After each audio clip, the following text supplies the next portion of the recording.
Good evening and welcome to the February 15th council meeting. We did recess to closed session prior to starting this meeting, so I'd ask our attorney to provide a report out of that meeting. Thank you, Madam Mayor, members of the council, and those in attendance. The City Council met in closed session as announced by the mayor and held a discussion on the following items. Item number 1, conference with real property negotiator concerning the property at 12931 Central Avenue, 12921, and 12923 Central Avenue, with the negotiating party being Chung Soo Yi and Randy K. Yi. The City Council received a briefing concerning that potential acquisition, discussed price and terms of potential acquisition, provided direction, and no further reportable action was taken. On item number 2, conference with legal counsel, one item of anticipated litigation under the heading significant exposure to litigation. The City Council received a briefing and no further reportable action was taken. And that the claimant on that matter is Big Ben, Inc. And finally, the City Council held a discussion on the third item on the closed session agenda, liability claim, the claimant being Brickley Construction Company, DBA Brickley Environmental. Following a discussion by motion of Councilmember Pocock, seconded by Councilmember Flores, and carried 5-0, the City Council unanimously directed that this matter be settled for the full differential of the prevailing wage cost that should have been paid for this contract of $49,065.62, which would be paid in exchange for a full settlement and release of all future claims. That concludes the report out of closed session, Madam Mayor. Thank you very much, Fred. We're going to have the flag salute now, so I would ask you all to please stand. Mayor Pro Tem Melucio will lead us. Please put your right hand over your heart. Ready, begin. I pledge allegiance to the flag of the United States of America and to the republic for which it stands, one nation under God, indivisible, with liberty and justice for all. Thank you very much, Mark. As required by law, the first item that we consider this evening is our 2021-22 redistricting process. This item is to review, consider, and discuss the focus maps and select a preferred map. I would like to declare the public hearing open at this time, and I'd like to ask for a staff report from our assistant to the city manager, Jack Morgan, and our National Demographics Corporation representative, Jeff Simonetti. Thank you, Mayor and members of the City Council. So tonight is going to be our 4th out of the 4 required public hearings that the city will need to hold regarding its redistricting process. Now, for those members of the public that may not be familiar with the steps we have taken to get to this point tonight, I'm briefly just going to walk through some of the meetings we've had and how we've gotten to this place to have the focus maps that we're going to be reviewing tonight. So in brief, the city's redistricting process began roughly 7 months ago when we held our first redistricting public hearing in July. The second one was held in September, and at those meetings we generally just looked at the redistricting process and then identified our communities of interest. After the January public hearing, the council requested that we would hold a special meeting to further review some of the maps that we had received from the public. And at that meeting, it was requested that we would come back with maps 103, 106 pending modifications, and 113 pending modifications. Now, NDC and staff have worked to incorporate the changes that were requested by the council to the extent that they were feasible, and those changes have been incorporated to maps 106A and 113A. So tonight, it is anticipated that the council will discuss particularly those maps and would identify a preferred map. If that happens tonight, staff will come back on March 1st with an ordinance introduction. And if the council approves that ordinance introduction, we'll come back with second reading on March 15th.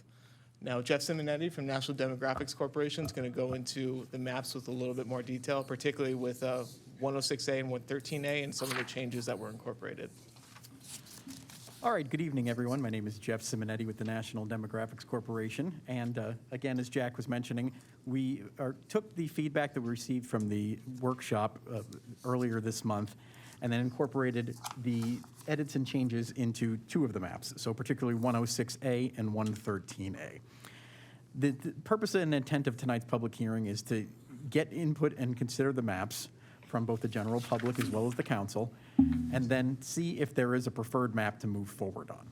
So should a preferred map be selected tonight, we will bring the ordinance back for introduction and adopting that preferred map as the first reading on March 1st. Because this is an ordinance, it requires 2 readings, so the first reading will be on March 1st, should we move forward tonight, and then March 15th will be the second reading of the ordinance. So we'll go into more details here, but this provides the overview of what each one of the maps are. And you can see in the back here, and we can pull those up as well if there are particular questions. But why don't we go into the particulars of each map?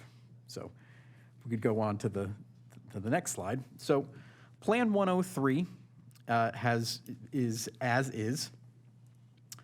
It was exactly as we have seen it and presented it from the beginning. So again, each one of these 3 maps that we are proposing this evening keeps all of the defined communities of interest together.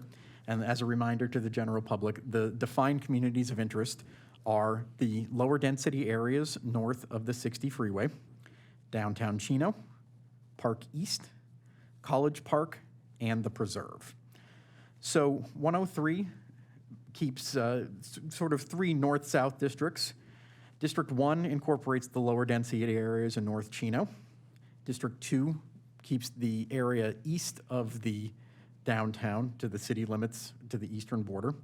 District 3 includes College Park and the Preserve. And District 4 includes Park East and the areas again to the western edge of the city. We go to the next slide. 106A, we received again feedback from the council at the workshop asking if we can particularly clean up the area that is south of Schaefer, so incorporating that area into District 1. And so the map that you see here is incorporating the edits from the city council. And so this again keeps College Park and the Preserve together in District 3. District 4 generally remains the same as what we saw in map 103. The difference here is that Districts 1 and 2, rather than splitting north-south, District 1 keeps the area of downtown Chino together and then the areas to the southeast of that. And then District 2 captures all of the areas of the lower density area to the in north of the 60 freeway, and then the areas connecting there down to Chino Avenue. And then the final focus map this evening. And I'm sorry, just to add to that point, I know at the special meeting, it was requested that we try to correct this step appearance on the eastern side of District 1. We worked to try to incorporate that, but because of the population densities in this area, the maps ended up resembling maps 103 and 113A. And then in one iteration of that NDC had put together, it somewhat corrected that appearance, but then it left District 2 not being compact enough. And so that's why we left it as that, but we did incorporate the area that Jeff was mentioning down north of Iola Park. And then 113A is, as we presented it the last time, the only change that we made to 113A was that, as you recall, we wanted to change the numbering of the districts to more accurately reflect where the current districts are. And so we've done that. So District 1 includes downtown Chino and then all of the areas to the eastern city limits between Riverside and Edison Avenues. District 2 incorporates areas north of Riverside Avenue and then up to the city limits, including the lower density areas. District 3 is College Park and the Preserve, and District 4 incorporates the western limits of the city, west of Central, not including downtown Chino, and also Park East. So with that, we'd be happy to answer any questions or comments that you may have, and if there is direction again from council, if there's a preferred map, we can move forward with that this evening and bring back the ordinance on March 1st. Okay, thank you very much. Are there any questions or comments from council members? I'll start with Chris. Chris, do you have any questions or comments? No? Mark? Karen? Walt? Nothing at the moment. Okay. Then prior to any action, I would ask for any questions or comments from the public. Is there anyone in the audience that would like to address the council on the redistricting? Okay, seeing none. Then I will close the public hearing and call for a motion and a second for a preferred map. I'll make the motion for 103. Okay, there's a motion in favor of map 103. I'll Is there- second. And there's a second from Councilman Flores. Okay. Angela, are we able to do an electronic voting, or do we need to do voice? A voice on this Okay. item, please. Mayor Pro Tem Lucio, Yes, 103. Councilmember Flores, Yes. Councilmember Comstock, Yes. Councilmember Pocock, Yes. Mayor Ulloa. Yes. So the selected and preferred map is 103. Would you review for us the next step, please, Jack? Yeah, so with that direction, we'll come back on March 1st, and we'll have an ordinance drafted by then, and we'll go through the ordinance introduction. On March 15th, should that ordinance introduction be approved, we'll come back on the 15th with second reading. The state's waived the 30-day waiting period for that to go into effect, so this map would become effective immediately after that second reading. Okay, thank you very much. And with that, we have quite a few ceremonials to do, so we're going to have a brief recess before we start the ceremonials. Our first presentation is going to be for the 2021 Spirit of Achievement Award. The Spirit of Achievement Award recognizes long-standing community leaders who have dedicated themselves to serving the Chino community. This recognition is given to an individual or team who help us become the city we wish to be through their service. At this time, I would like to direct your attention to a special video celebrating this year's Spirit of Achievement recipients. Hello, I'm Eunice Shiloah, the mayor of this remarkable community called the City of Chino. As mayor, it's my honor to present the Spirit of Achievement Award on behalf of the City Council, staff, and residents to someone whose contribution to our community are so significant that we want to publicly celebrate and thank them. The award is bestowed by the mayor to someone who embodies the city's values and exemplifies its strong family ties, close-knit community, patriotism, faith, and commitment to volunteerism and public service. Since 2007, the City of Chino has awarded the Spirit of Achievement annually, starting with Riva Salter at the dedication ceremony for the statue of the Spirit of Achievement on Central Avenue at D Street. The statue sits atop a colonnade engraved with the names of all the honorees. 14 annual awards have been provided to individuals, and in several cases, couples, that embody Chino's spirit of achievement. The name of another cherished Chino couple is being added to this impressive list. This year, Chino's highest honor is being given to Lisa and Richard Montijo because they have shown year after year what it means to foster the good, love thy neighbor, and raise the future right. It's clear to me and everyone they encounter that their commitment to Chino comes from the heart. I was a police officer for the city of Chino, and for many years, as far back as I can remember, we had a problem with our relationship with the Hispanic community. And we tried lots and lots of different programs and techniques to reach out to that community, but weren't successful. And when I became chief, I met Richard and Lisa and saw what they were doing with the youth in their neighborhood. They lived in the old neighborhood. And so we began to partnership the police department and the Montijos, and we did things like doing a backpack giveaway. Every year, right before the kids go back to school, we get our young people in the community to sign up to get a backpack, and we join up with the city and get a backpack with supplies. Chino PD comes out that day and does a big barbecue and barbecues hot dogs for the kids, and we do a raffle off bikes, gift cards. It's a great day. So in doing that, we began to develop relationships with the kids. The police officers would be in uniform, and then eventually we developed relationships with the parents. And so over the years, a trust developed between the police department and the neighborhood. Richard and Lisa have a long history of reaching out to families and finding ways to actually find those families that are in need, whether it be through the school district, whether it be through City Hall or the police department. They're always trying to find ways to help other people that are in need specifically. So I think that they really, really do prioritize, like I mentioned earlier, just helping others in the community, even if it means putting others in front of themselves. We've always been involved in helping families here in our community, the community of Chino. And through that, our main purpose is to help the youth in our community.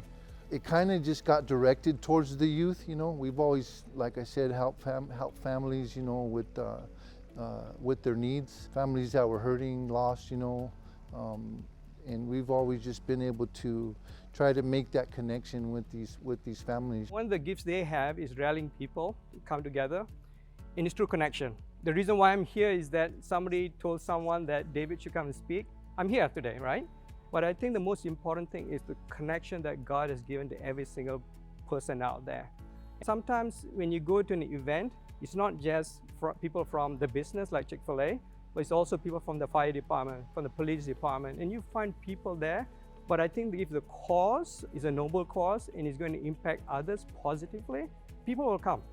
People will come, and when they meet, they will discuss other things that they can do for other people as well. Richard and Lisa are a great team.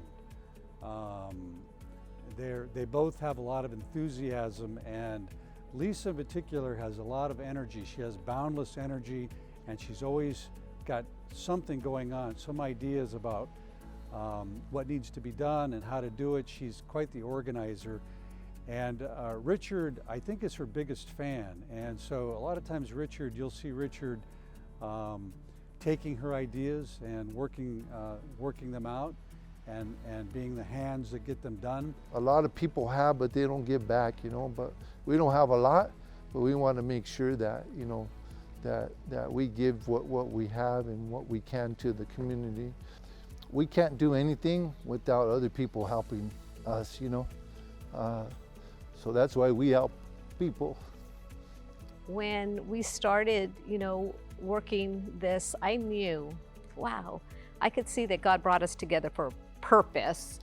The Montijos have called Chino home for many years and have also been the city's unofficial welcoming committee, reaching out to newcomers and inviting them and their families to take part in charitable activities and youth sports. As we've heard from others that have experienced their work firsthand, these two individuals have had a positive impact on so many lives in Chino. Students and athletes at Don Lugo, youth throughout our community through You Choose, families through their church, and so much more. They serve as an example to us all. For these reasons, on behalf of the City of Chino, it's my pleasure to present the Spirit of Achievement Award to Lisa and Richard Montijo.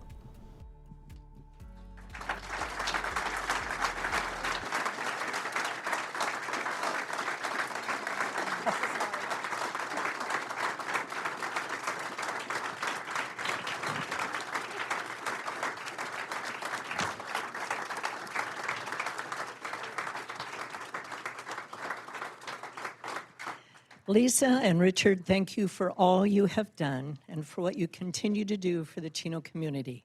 Thank you for your endless hours of planning and coordinating of those much-needed giveaways and for the years of coaching and mentorship as part of the Youth Basketball League. You two are an inspiring team, and we are a better community because you are a part of it. Your names have already been engraved on the spirit of it. This is very heavy. On the spirit of achievement, and I'd like to present you a model of that award. I've known this couple for a long time. They have some very special people here this evening, and I would like your family to come up. Come up. And they will be introduced as well. Also very, very influential people in our community. Lisa comes by serving the community naturally from her parents. I will have you introduce everyone, and then I'll say a few more words. Okay, my daddy, Pastor Moses. I call him Daddy. Yeah. Pastor Moses Rodriguez. My mom, Evangeline Rodriguez. They'll be celebrating their 65th wedding anniversary this year. That I am very proud of also. My son Elijah and our son Elijah and our daughter Olivia. It's the family.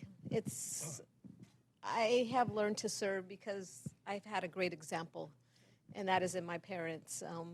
And when I received the letter, Eunice, that you had wrote and let us know what was going to be taking place, I went and I shared it with my parents. But I told my daddy, Dad, this is you too.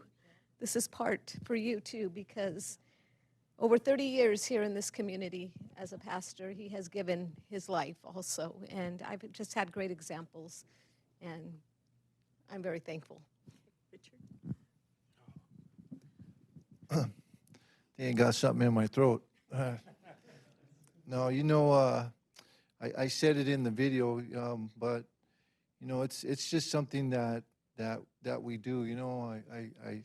I say we're just normal people, and we just want to see, give an opportunity to succeed, to the kids in our community. But like I said, we can't do it without the help of our partners, And that's the leaders here in the city, and then also our main buddies, at the Chino PD, we can't do it without these guys, and we just wanted to help with the relationships, So hopefully we can just keep it going, right?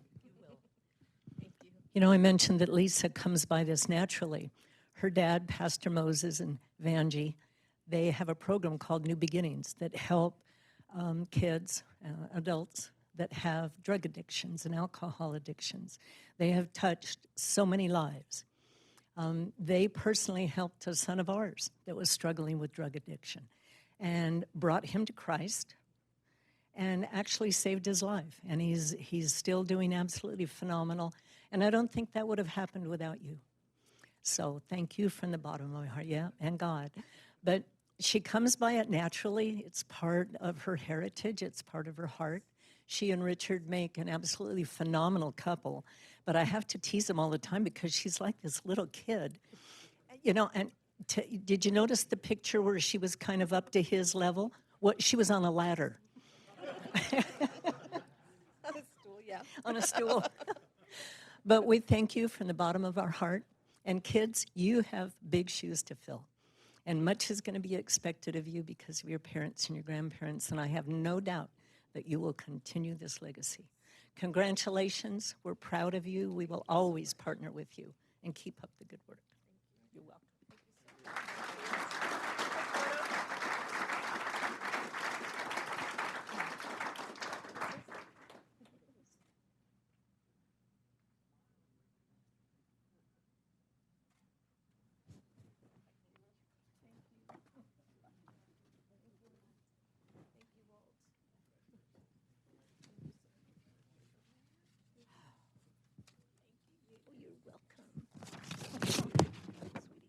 I'll make sure you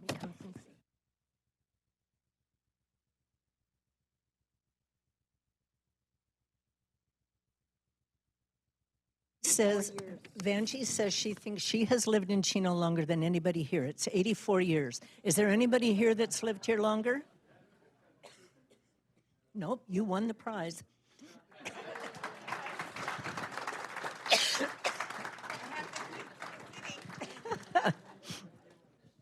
She has claimed to have the keys to the city. Oh, gosh. We are such a blessed community. We have such wonderful people. Okay, next we have our Business of the Month Award, February 2022. It's always a pleasure to acknowledge those businesses that provide us with goods and services such as a local restaurant, hair salon, or local clothing store. It's easy, however, to overlook those businesses that provide essential needs that we take for granted. This month's recipient is headquartered in Lyndhurst, New Jersey, and employs more than 1,700 people in 22 locations throughout the country. They are known as a global leader in specialty chemicals for construction, industrial, and automotive markets. Chino is fortunate enough to house their manufacturing plant in our city and benefit from their charitable character. For the month of February, we would like to recognize Sitka USA as our Business of the Month, and I'd like to invite up the following representatives to join me. Mike Migalio, Warehouse Manager, Gus Duarte, Warehouse Supervisor, Tim Rausch, Vice President of Warehouse Operations. Come up, gentlemen, please.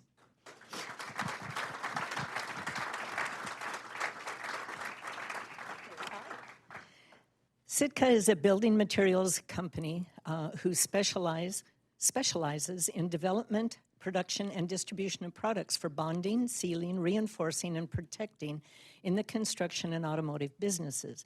Sitka materials are used in structures worldwide. Some projects in the USA include Staples Center, the World Trade Center Memorial, LAX, the Forum in Inglewood, and many others. Philanthropy is a common trait of our Business of the Month winners. This is certainly the case with Sitka, who recently provided the materials and installation of a roof for a local disabled veterans home, family home. In addition, Sitka donated 2 forklifts to Isaiah's Rock and the Habitat for Humanity Restore. They also participated in the Salvation Army Adopt a Family program, purchasing holiday gifts for a family of 11 and a cash donation to support other families. One of the many reasons Sitka chose Chino as their place to call home was the proximity to freeways and the hotels and restaurants they use for local meetings in Chino.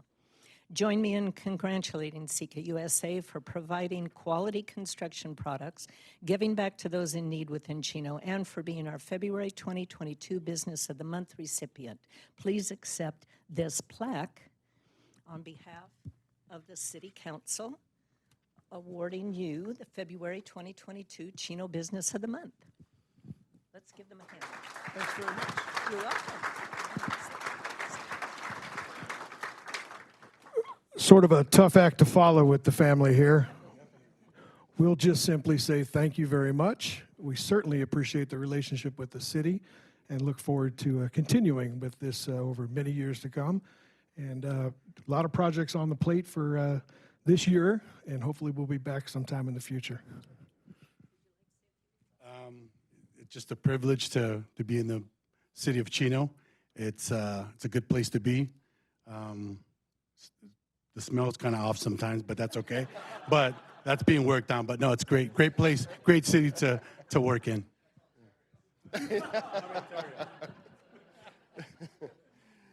Again, thank you very much. I started the process here to bring this facility here 2018. I think you and I met back then, Matthew, and appreciate the business outlook and the opportunity to be a part of it. So we'll continue to be here and represent ourselves and the community as well. So thank you. Thank you very much. And that smell is the smell of money. Oh, yeah. Thank you for being here.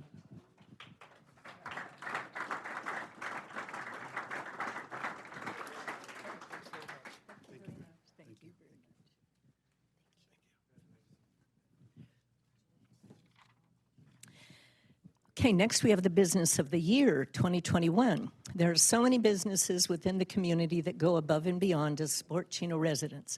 other businesses in our community as a whole. As we just saw, each month the council and I recognize a Chino business for their contributions to our community. At the end of the calendar year, we take a look back at our honorees and select a business that exemplifies some of the qualities we value most, including partnerships, teamwork, innovation, integrity, and commitment to our community. With that in mind, please join me in congratulating Chino Valley Medical Center as our Business of the Year.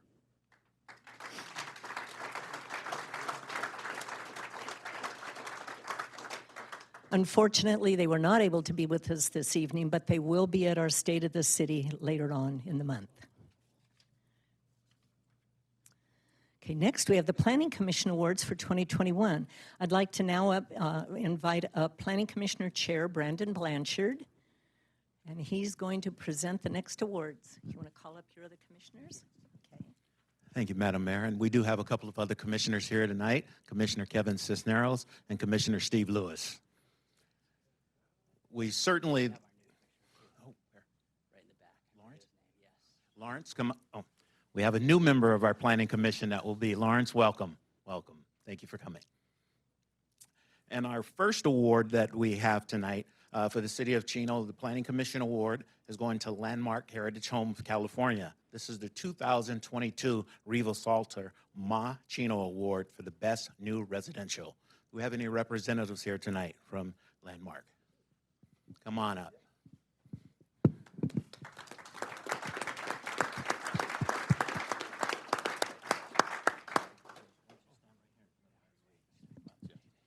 And we'd like to present this award to you. We certainly appreciate what you do and what you have done in the city of Chino. We appreciate your outlook on our city and being able to contribute to the success of our city as well as the residents that are here. The council appoints us as planning commissioners to make sure that we try to bring quality projects along with developers and also in working with staff, but it is a true partnership and we certainly appreciate it. And on behalf of the mayor as well as the council, as well as the members of the public, we certainly appreciate it. Congratulations. Okay, great. Thank you. Thank you, planning commissioners, mayor, council. Working in Chino, I'll maybe say just a few things. It's not easy, but I think the end product speaks for itself. And that's what you go for. When we're looking at jurisdictions of working, we want to build a beautiful product that people want to buy and live in. And with Landmark, we also up Orchard Square as well. Both came out, I think, great, and we are very happy to be here and hope to be here for many, many years. Thank you. We're tough, but the results are good. Yes.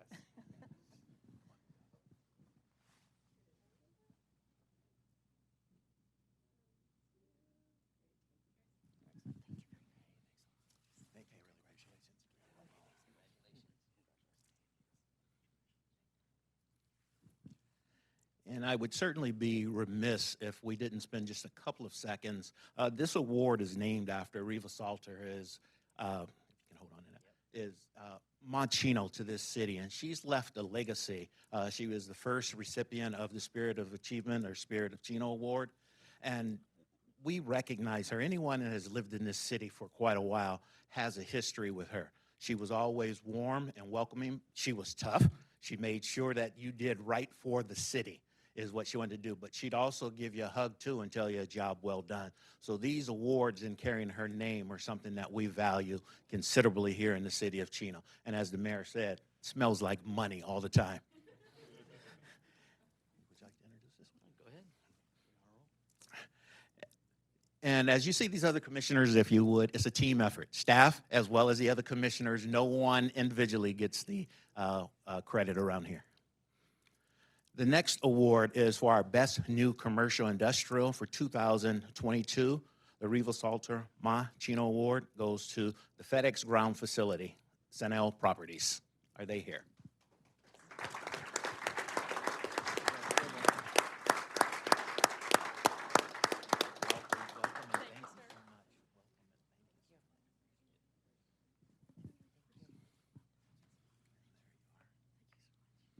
And And again, on the behalf of the city of Chino, we certainly thank you for the development, for the building, and especially the jobs and the confidence that you've shown here in the city of Chino to be able to get your work function done and in essence enhance what our residents do as well. Thank you. We've, on behalf of Scannell, Cassie Benson and I, we thank the city of Chino. It's been a pleasure, and I look forward to the next one. Absolutely. And we don't mind the smell of money. Neither do we. Thank you so Thank much. you for being here. I haven't seen you in 2 years. I know, I know. Take a picture also before you It's a picture, everything's a picture. Oops.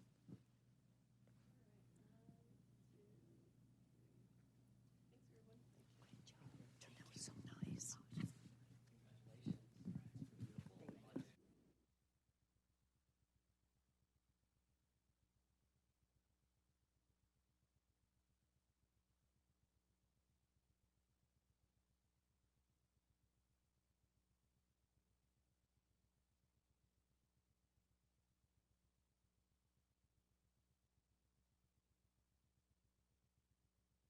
Okay, City Manager Ballantyne, do we have any agenda or modifications? Mayor and council, I have no changes to the agenda. Thank you.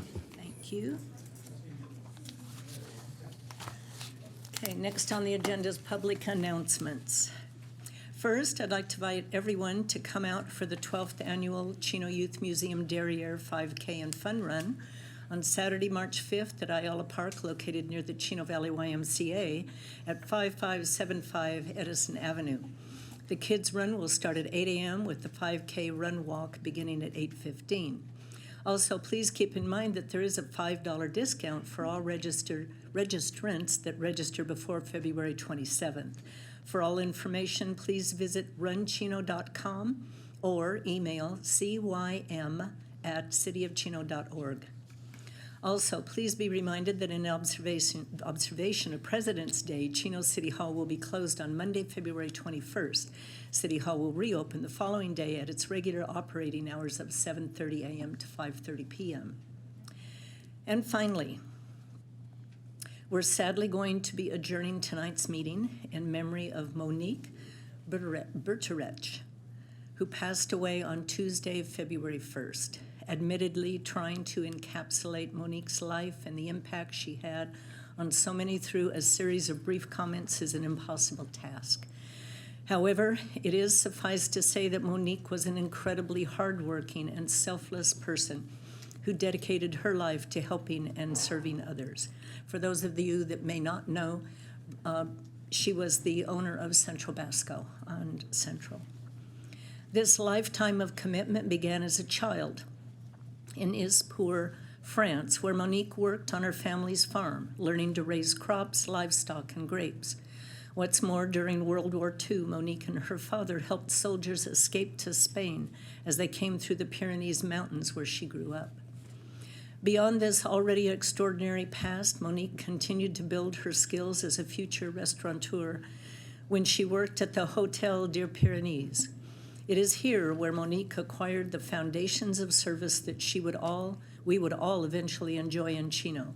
The more basic skills of folding napkins, setting tables, and learning to cook to the more nuanced skill of creating a welcoming environment. After marrying Peo Berterich, it's hard for me to say, upon his return from working in Wyoming as a sheep herder in 1955, the newlywed couple immigrated back to Wyoming and eventually made their way to Artesia, California, where Peo worked on a dairy farm. After multiple moves, even back to France and back to the United States again, and working on dairies, in 1970, an opportunity to lease Central Basco became available. Eventually, after taking ownership of the business later that same year, a new tradition and staple in the Chino community was born. Rooted in Basque tradition, Monique and Peo created a family and a community environment that is undeniably unique to this very day.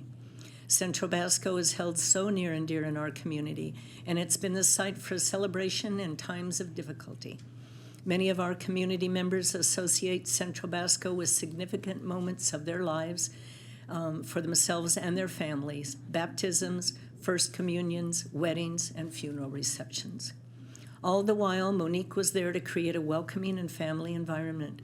We're deeply saddened by the loss of Monique. And as a council, our prayers go out to the family during this very difficult time.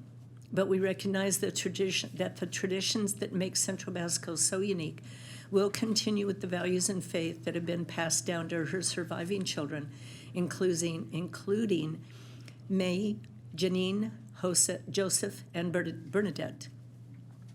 And in keeping with Monique's care of others in lieu of flowers, the family requests that donations be made to either the Shriners Children's Hospital of LA or the Chino Bass Club Scholarship Fund. And we will be adjourning in her memory this evening. Next on the agenda is public communication. This is the time and the place for the general public to address the council regarding issues that are not elsewhere on the agenda. Our first written request to speak is Pastor Roy Robbins from Christ Lutheran Church. He's going to lead us in an invocation this evening, so I ask all those that would like to join us to please stand. Why am I smiling? I'm just glad pastors only work on Sunday, because I got all the time in the world. No problem. No, I'm just kidding. He's my neighbor and he's a brat. It's always a pleasure to be here. Let's pray. Heavenly Father, we come to you this evening asking for your guidance, wisdom, and support during this meeting. May there be meaningful discussion and resolutions that are rich in discernment. Fill us with compassion and insight as decisions are made that affect the city and beyond. Lord, please extend an extra measure of your love and grace to each person in attendance here tonight. Remind us that all that is accomplished here this evening is for your glory and for the service of our community and beyond. Father, help us always to remember those less fortunate than ourselves and to always err on the side of compassion and loving grace. You are our strong hope and our sure salvation. We pray these things in Jesus' name. Amen. Amen. Thank you. Thank you, Pastor Roy.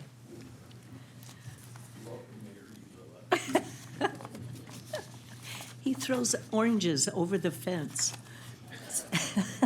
Your horses get them? Yeah, my horses get them. Okay, next we have a written request to speak from Elizabeth Skurzat. She is the General Manager of Chino Basin Water Conservation District. Elizabeth?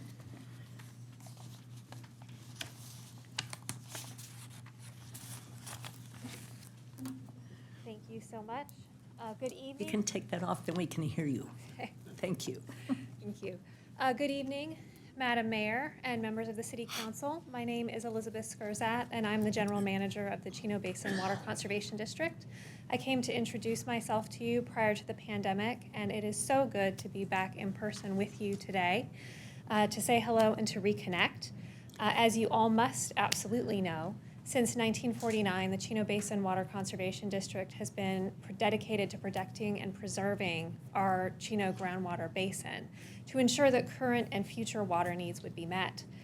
And our service area, for those of you who don't know, are Montclair, Chino, Ontario, Upland, Chino Hills, and Rancho Cucamonga. Our Waterwise Community Center, located in Montclair, prior to the pandemic, welcomed 15,000 visitors annually.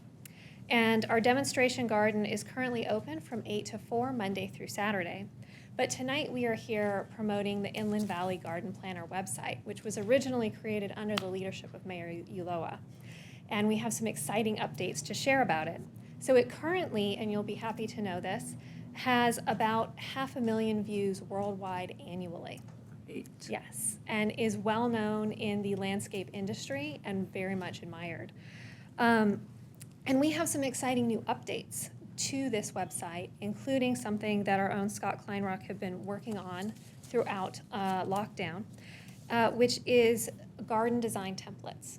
And these garden design templates, there are 8 different templates that have been created for 4 different sizes of front yards that your citizens will be able to easily download absolutely for free, choose which style they like, and if they so desire, put it in their front yard to replace lawn. And each of these uses about 1/3 of the water of the average lawn. So what are some of the templates that we have? We have butterfly and songbird gardens. We have woodland, meadow, succulent, Mediterranean, and California native gardens. And these were all created using information that we'd gotten from 5 years of looking through things that people had done in our garden design program. So in order to celebrate this, we are inviting you to a landscape design launch party on March 17th from 10:30 a.m. to 1:30 p.m. There will be a presentation of the templates by Mr. Kleinrock, who created them. And also, we're going to have an HOA Conservation Connections panel, where we will be sharing best practices for creating connections with HOAs to help them save water in their outdoor landscaping. After that, we will be presenting our 2021 Partnership Awards, where we will be presenting awards to the city with the most users per capita for the Inland Valley Garden Planner website, the city with the most residents per capita taking advantage of our irrigation audits, and the school with the most students participating in our annual poster contest. Of course, there will be lunch, and after that, there will be an optional 1-hour garden tour, which will be quite the treat by Mr. Kleinrock. So this invitation will follow in the mail, but I will leave it with the city clerk. And finally, due to the resurgence of COVID and the need to have social distancing, we've decided to invite 2 people per city in the service area so that we can have a socially distanced event in the boardroom. So we are personally extending an invitation to Mayor Ulloa or another member of the City Council, depending on availability, and also to the city manager. We hope that things will get better and we'll be able to have the entire council at a future event soon. But I want to thank you for your time today and for your partnership over the years and for the leadership of Mayor Ulloa. And we look very much forward to seeing you on March 17th. Liz, would you like to give the viewing audience your website? Oh, yes. It's the Inland Valley, www.inlandvalleygardenplanner.org. Okay. And your address? The address is 4594 San Bernardino Street, Montclair, California, 91763. Okay, great. And of course, your regular website would be? www.cbwcd.org. Testing you. Yeah, and you one are. last question. How's Sam? Sam is doing very well, and he was celebrating Thanksgiving by eating a pumpkin on Instagram. Sam is a sulcata tortoise that's about 100 pounds. Yes. And about 40 years old. When the construction of the site was under design and under construction, he actually lived at my house in my chicken yard. So we have pictures of him in the doghouse with the heat lamp and my chickens around him. Oh, that's so cute. Yeah, but it's not easy to contain and fence in a 100-pound tortoise, trust me. No. You should come and see his brand new home. It's been painted. He has a window so that school children can see him if he's, hiding in his house. And he has a name plaque and a little earth flag. I'll be there. All right. Okay, thank you very much for coming. Thank you. Now, those were oh no, I've got one more written request to speak. Melissa Campani from Supervisor Hagman.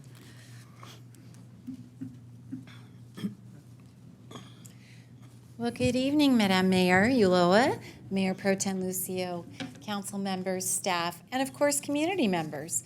My name is Melissa Campani, and I am here representing Chairman of the Board of Supervisors, Kurt Hagman, and we would like to extend an invitation to you to join him. I know many people have often wondered about the chairman and Kurt Hagman and the function of the county. So we have a wonderful opportunity.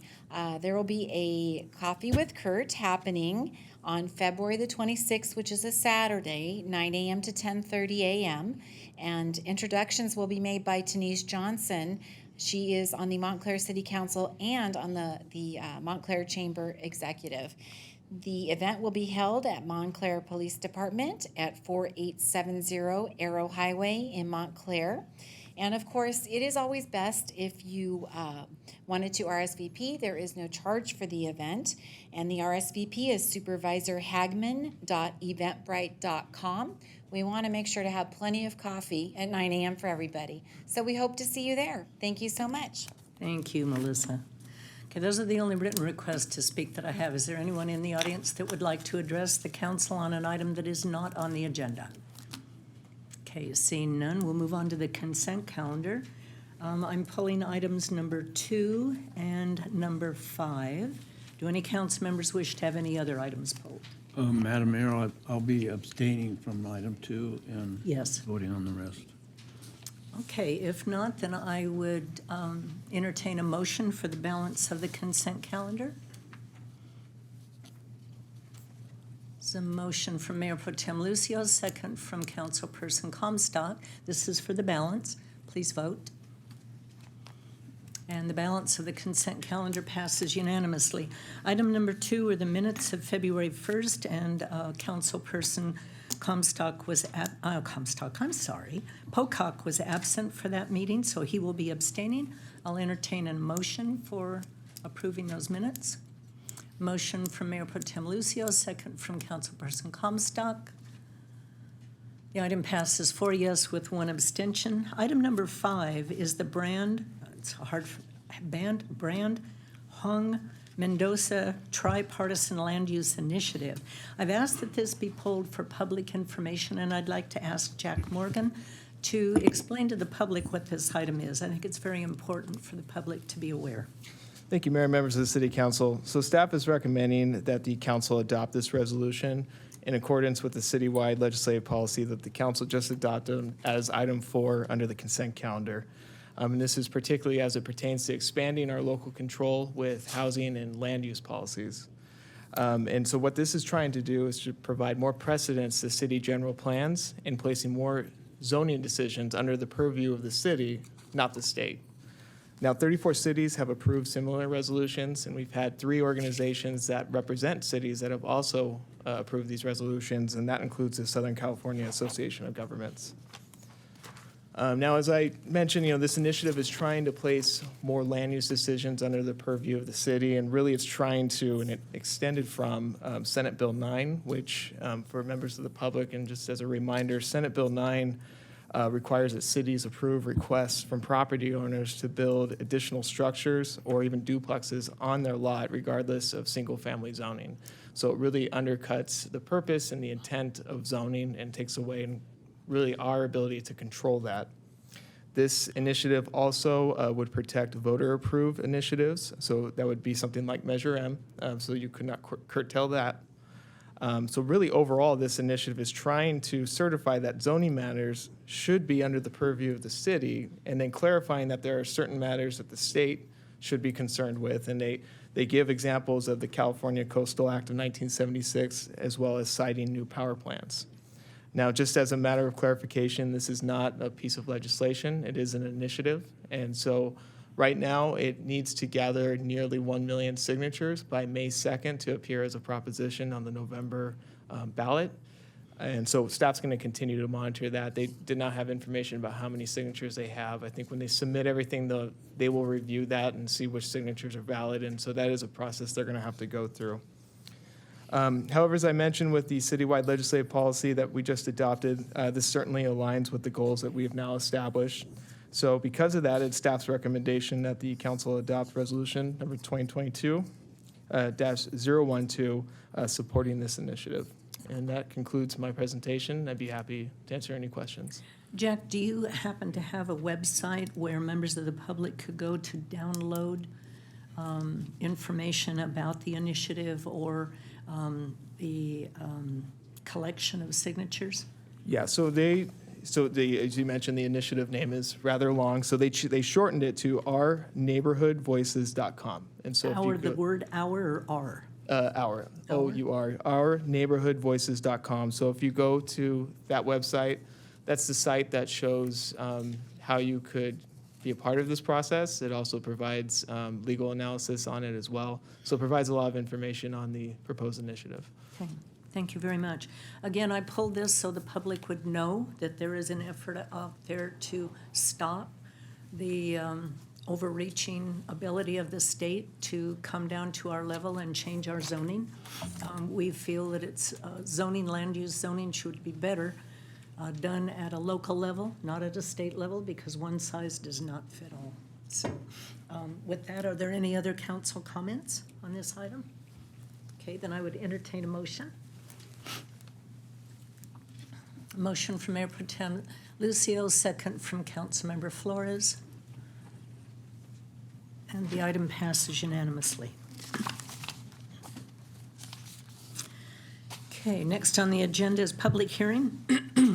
Item number 15, Majestic Spectrum Specific Plan Amendment, PL 21-0047. This is an amendment to the Majestic Spectrum Specific Plan to allow animal care as a conditionally permitted land use in the Regional Mall Land Use District. I'd like to declare the public hearing open and ask for a staff report from our city planner, Warren Morleone. Good evening. Is that better? Mayor, members of the council. This first item before you this evening is a minor amendment to the Majestic Spectrum Specific Plan to allow animal care as a conditionally permitted use in the Regional Mall Land Use District, which encompasses the Spectrum Town Center, located at the southwest corner of Grand and Pipeline Avenue. So this graphic here depicts the boundary of the specific plan area. It's defined by the black triangles that go around the specific plan.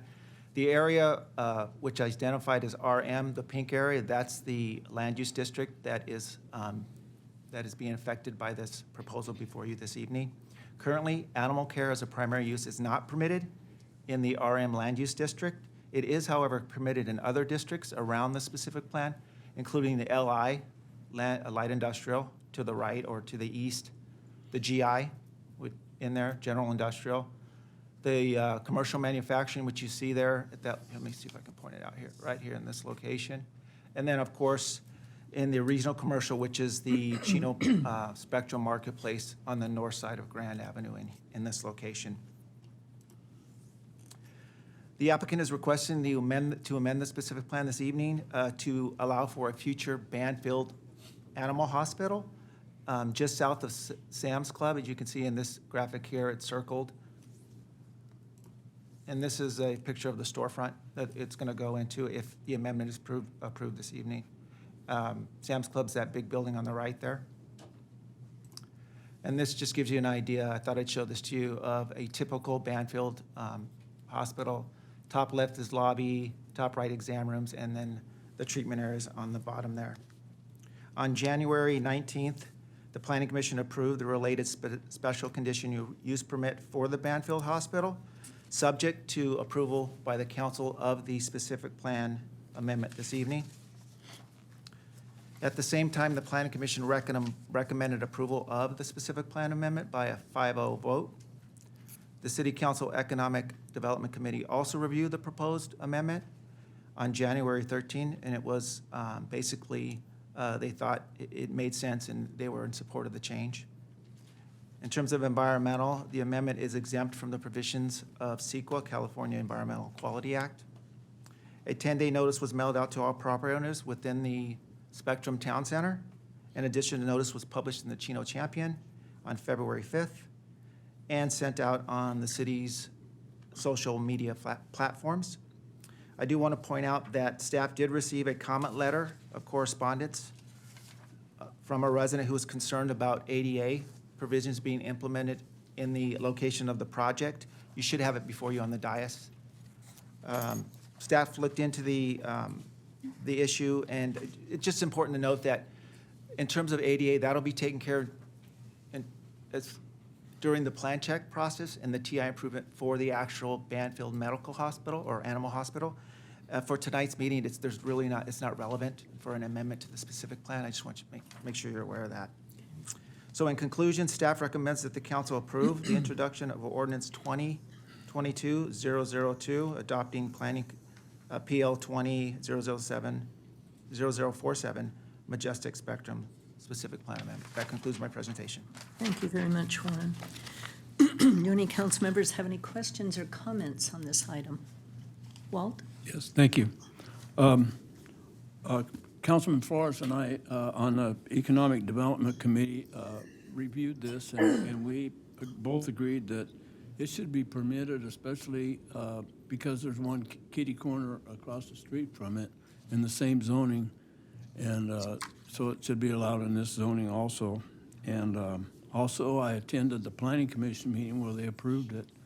And they applied some conditions such as sound wall, to keep whatever noise from the dogs barking away from the neighbors. And also, they had specific spots outside in the parking lot for installing weigh stations in case there was an oops in the parking lot.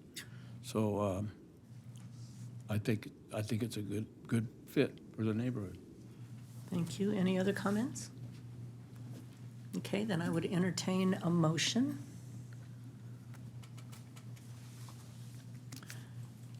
There's a motion from Mayor Pro Tem Lucio, second from Councilman Flores. If I may read the title, Mayor.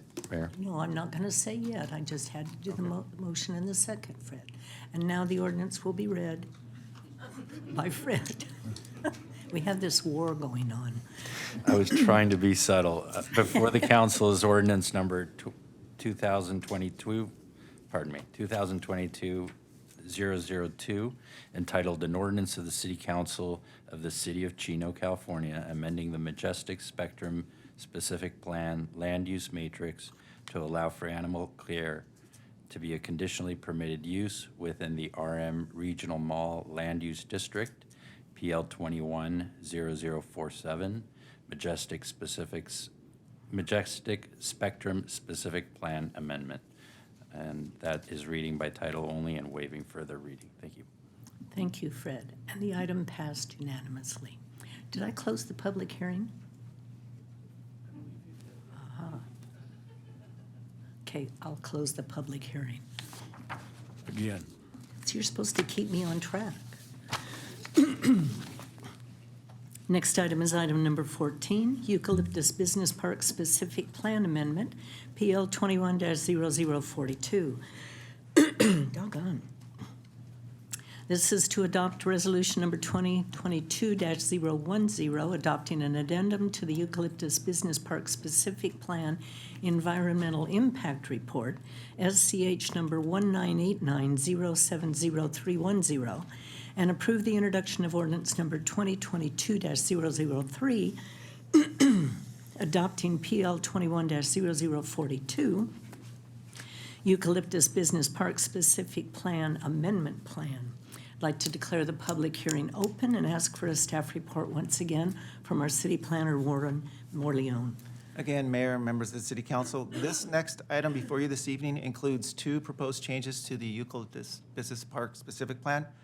The first change is a request by the applicant to change the land use district for a property located at 4331 Eucalyptus Avenue from business park to manufacturing, so the land use is compatible with adjacent land uses in the area of the site, and so it is compatible with or consistent with the city's general plan. So I provided these graphics so you can see the existing land use at the top. It's business park, and then the one below is what the applicant's proposing to change it to, which is M, manufacturing. As you can see by this graphic, the M is consistent with, on the bottom graphic, it's consistent with the M that's already at that location adjacent to the property. It is also consistent with the general plan, as I mentioned. The LI land use, or light industrial, is a general plan land use designation that the specific plan manufacturing land use district is compatible with. So both those are compatible, and it just makes it better in terms of a zoning, certain zoning issue for the city. The proposed amendment for the business park to manufacturing would also allow the applicant to have future tenants more certainty before leasing the property. The project site is currently improved with a 100,000 square foot industrial building that was constructed in 2002. Currently, there's a unique provision in the specific plan that basically says that any building over 50,000 square feet requires this additional approval process, which is called an administrative approval. It gets conducted at a staff level, but it is an additional entitlement that's required. So when the applicant approached us to do this specific plan amendment, they said, hey, look, we'd like to do this, not only for the consistency of the general plan, but it would also allow us to eliminate that, because when you get a future tenant that wants to rent the facility, they get kind of scared off by this future entitlement needed by the city. There's no assurance. So by changing this land use district, it takes away that provision. It doesn't take it away from the business park, so it'll still be required in the business park district in the Eucalyptus Business Park specific plan. It just would take it away from this particular site. And this is a picture of the building. As you can see by the picture, it is more related to a larger building, which is more consistent with a manufacturing district. A business park, you would typically say smaller buildings, more of a business park style. So that's why staff is in support of this proposed amendment. The other request is by staff to basically modify the auto mall district to allow for RV sales. The auto mall district is outlined in the yellow. There is a 4-acre property on the south side that staff and the owner have been marketing for several years, trying to get a traditional auto sales or auto dealership there. We haven't had luck, nor has the owner had luck getting it. So we were approached by an RV dealer, and staff has been working with that dealer to develop an RV dealership on that site. So there was a request by the city to, or by staff to change the land use matrix to allow for RV sales as a conditionally permitted use. They would still have to come in the future to obtain that entitlement. And then this is just a picture of the site for those who aren't familiar with that location. The top two are sort of looking southwest, and the north, or the south, the bottom one's looking northwest. On December 6th, the Planning Commission recommended approval of the specific plan amendment by a 7-0 vote.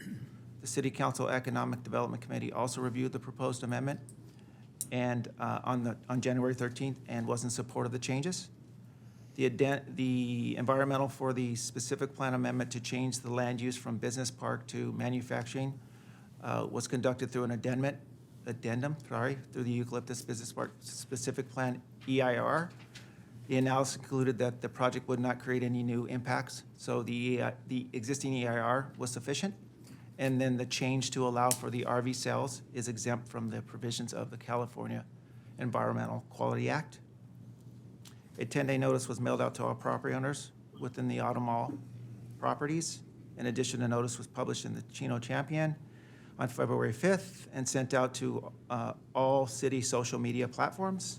In conclusion, staff recommends that the council adopt a resolution approving the addendum and then approve an introduction to the ordinance 2022-003 adopting PL 210042, the specific plan amendment to the Eucalyptus Business Park. That concludes my presentation. Thank you very much, Warren. Any questions or comments from council members? Mark? Yeah, I have an issue with changing the zoning from business park to manufacturing. And the reason for that is, although the building is 100,000 square feet, it's in a business park area, which is located next to our busiest church in our community. And the current business that's there operates like a business park. I believe their hours of operation are your basic day shift hours. I believe they close at either 4 or 5 o'clock p.m. They're off on the weekends, which they have a great working relationship with Calvary Chapel next door that utilizes their parking spots. I believe switching this over to manufacturing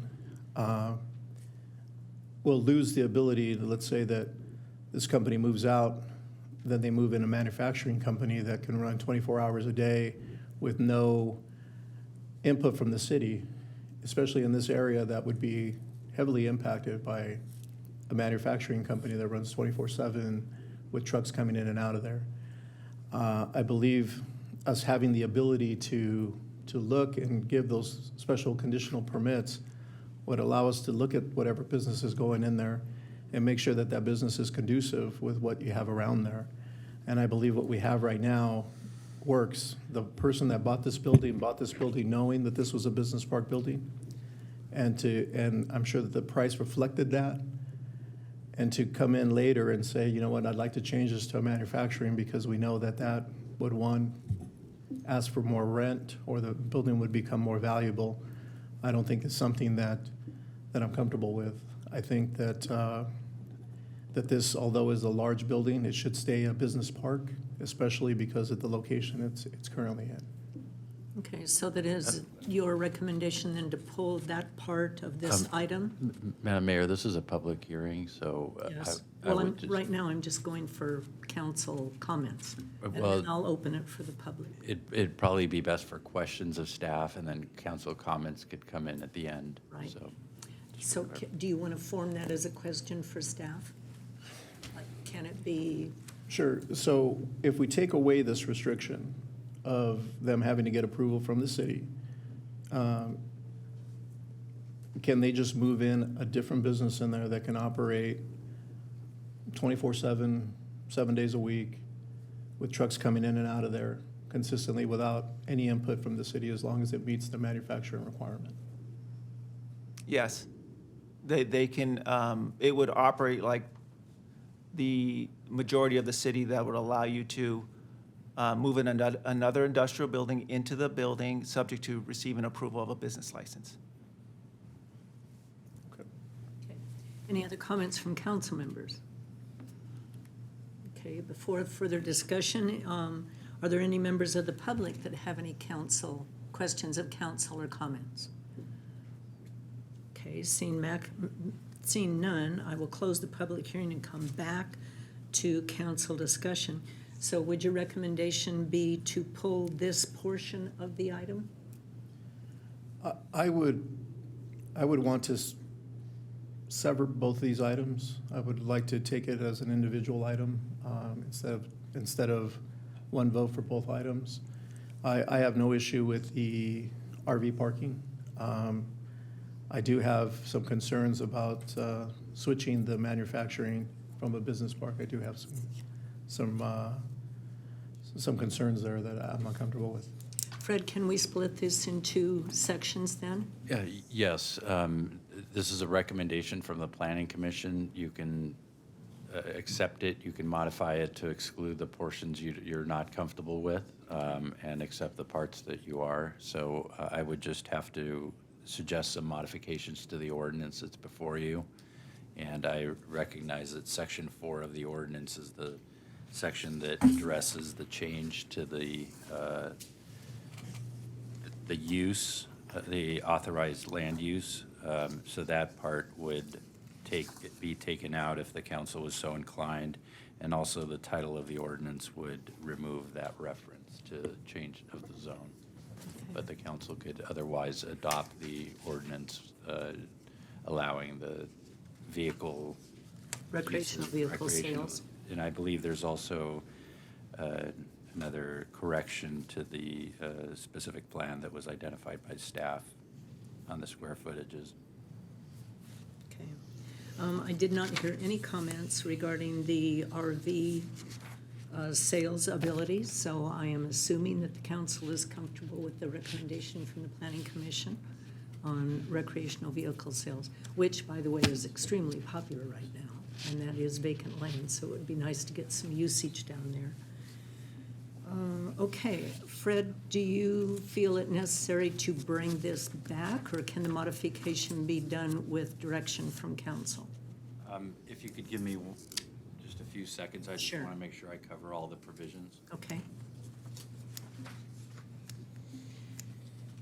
Mayor, while he's doing that, may I make a couple comments as well? Of course.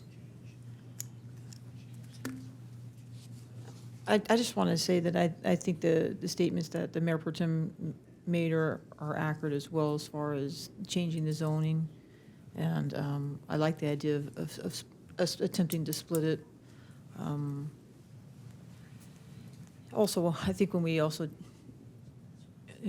potentially consider doing something like this in the future, it's also just helpful to get a pulse on the surrounding community. I don't know if we did that, if we check with the impact that it could have to one of our most popular churches in town.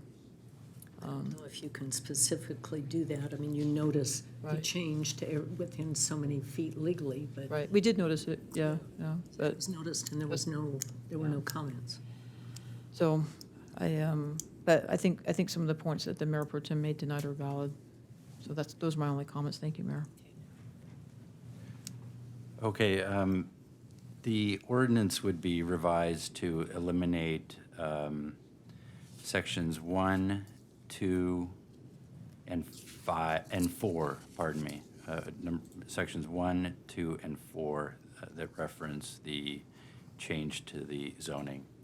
And the title of the ordinance would be revised to, again, as I mentioned, remove the change from BP to manufacturing. So I could read that as part of the reading of the ordinance if the council was so inclined to adopt it that way.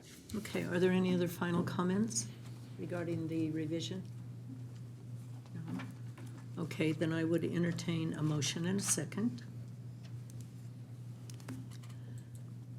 Motion from Councilperson Flores, second from Councilperson Comstock.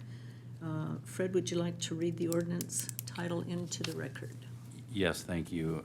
Before the council is ordinance number 2022-003 entitled An Ordinance of the City Council of the City of Chino, California, amending the Eucalyptus Business Park Specific Planned Land Use District to allow recreational vehicle sales as a permitted land use within the Eucalyptus Business Park Specific Plan Auto Mall AM Land Use Designation PL 210042 Eucalyptus Business Park Specific Plan Amendment. Reading by title only and waiving further reading. Thank you, Mayor. Okay, and the item did pass unanimously. Okay, thank you very much.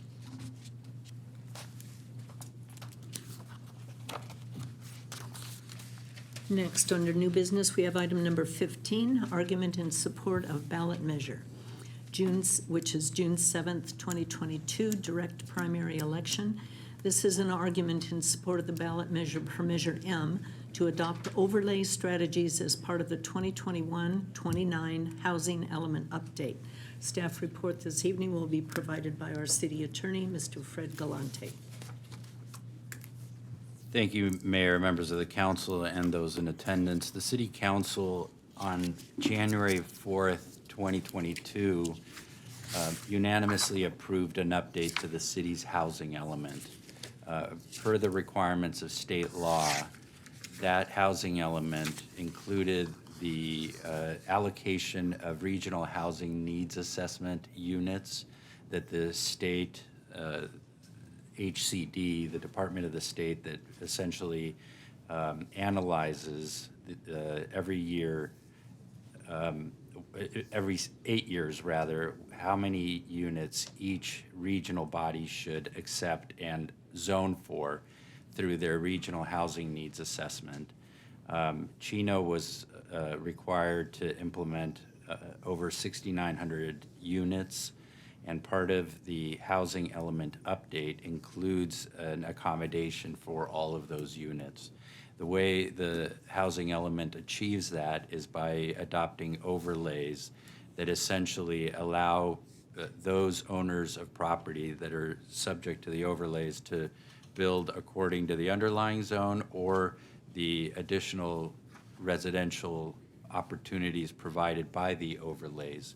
And the overlays cover all types of residential units, whether they be affordable, mixed income, or market rate units in light of the size and the density. The theory under state law is that every city has to allow for various types of housing units in the hopes of achieving certain different income levels. The City Council's adoption of that housing element update was contingent on a ballot measure submitted to the residents of the city pursuant to Measure M. And as this council knows, Measure M was adopted in 1988 that essentially froze the zoning and general plan allocations of residential units as it existed in November 1988. Any increase to the density that was allowed in that general plan at the time, or rezoning of commercial or industrial properties to allow for new residential units, would have to be done by approval of the voters of the city of Chino. Fred, stop there real quick and explain the area that Measure M covers, because it does not encompass the entire city as it sits today. A very good question. Thank you for that question, Mayor. When Measure M was adopted in November of 1988, it only applied to the boundaries of the city that existed within that, at that time. Not included was, most significantly, the preserve. I understand there are other areas I'd have to defer to Nick. Pardon? College Park wasn't built in '88 either. Was not annexed in '88? It was within the city boundaries. It was in the city boundaries.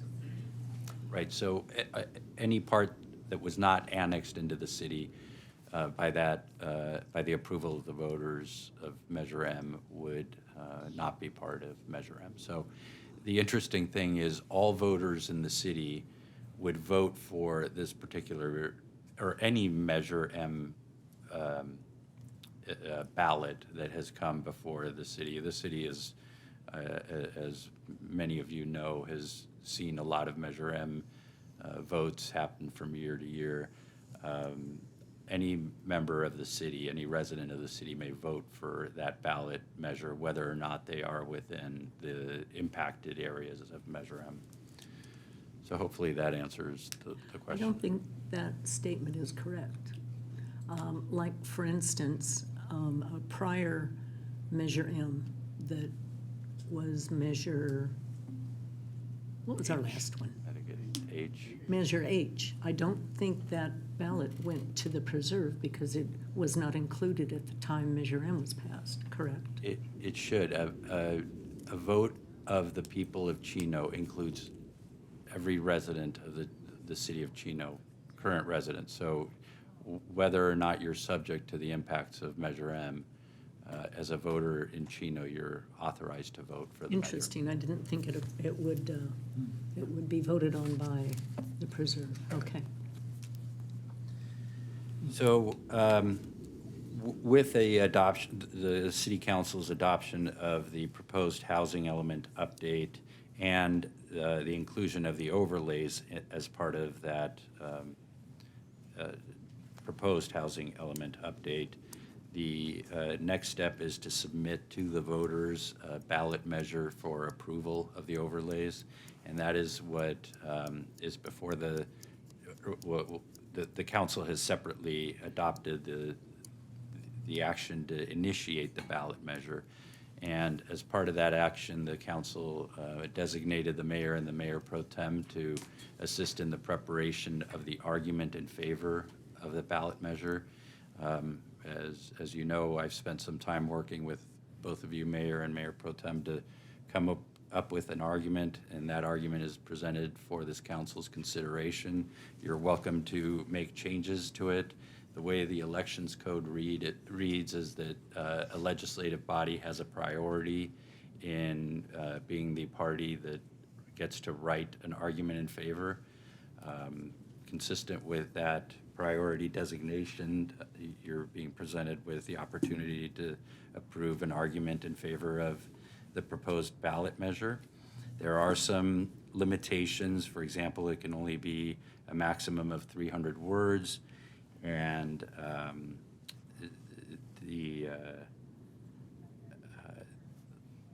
let's see, all the other legal requirements are encompassed within this particular measure, particular argument. So it's before you for your consideration. Should this council accept the opportunity to write that argument in favor, it also would have the opportunity to present any rebuttal argument should there be an argument in opposition. With that, I'm happy to answer any questions. I know that there was a comment received by Stubby Barr with some suggested grammatical changes to the measure. I keep saying that, the measure, the argument, I've looked at it. I don't have any particular issue with the suggested changes, so that's available for your consideration. I was going to say that we did receive this late this afternoon. I've reviewed it, and I like the changes that he's suggested. I think his wording is a little bit stronger. I appreciate his input on this, and I think we should adopt the wording changes. I believe it also complies with the 300 word limitation, but that will certainly be verified by your city clerk. Okay, if it's allowed, I would ask that either you or I read the argument in favor of the ballot so that we can explain it a bit to the public. I'm happy to do that if you'd like. Read the version that Stubby submitted with the name or word changes. Thank you. Okay, the proposed language is as follows. Argument in favor of measure, and there's a blank because the county has not allocated a letter to that measure. State law requires the city of Chino to update its housing element for the period 2021 through 2029. The state mandated Regional Housing Needs Assessment, RHNA, requires the city to identify land to accommodate the possible development of 6,959 housing units. The number of housing units is set by the state without input from local representatives. As a result, the city's proposed housing element update includes an option to develop a variety of housing, including market rate, affordable, and mixed use units. Meeting the state mandates under RHNA is critical because if the city is non-compliant, it faces potential penalties, including losing the ability to issue building permits for those wishing to upgrade their properties, losing the ability to reject inappropriate housing developments, risking court orders suspending the city's authority to issue zoning approvals, risking legal challenges by the California Attorney General and others with potentially significant financial penalties, and losing opportunities for grant funding, including park grants.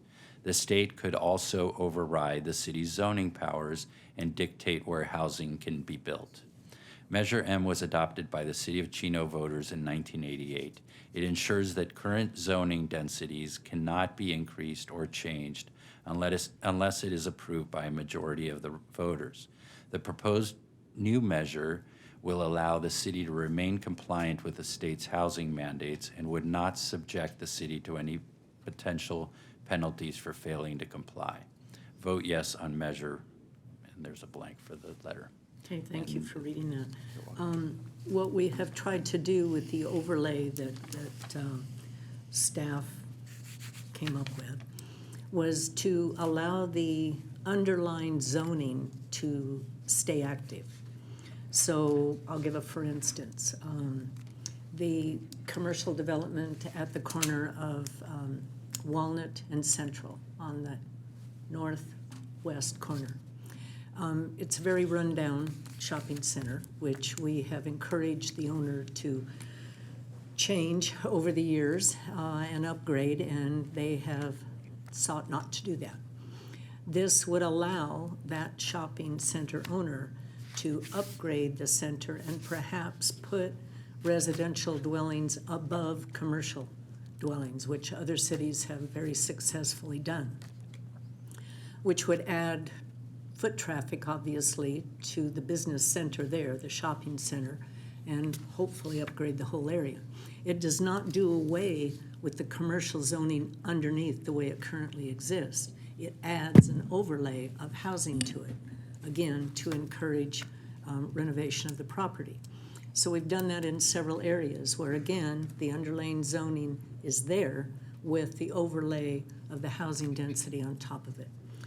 It was approved by the state, but now because of Measure M, we have to go to a vote of the people. If the people vote no, if this does not pass, then the state actually could come down and enact some of the penalties that Fred mentioned, as well as dictating where they want this housing to be built. So using an extreme, they could come down and say, okay, you don't want to do it, then we're going to tell you you're going to do it at the City Hall lawn, that you're going to put 30 units per acre right in front of City Hall. or Ayala Park, or anywhere the state chooses to dictate where we have to zone it for housing. And once that zoning permanently changes, we cannot undo it. So we feel that the overlay is a genius way of meeting the state's requirements without devastating our community.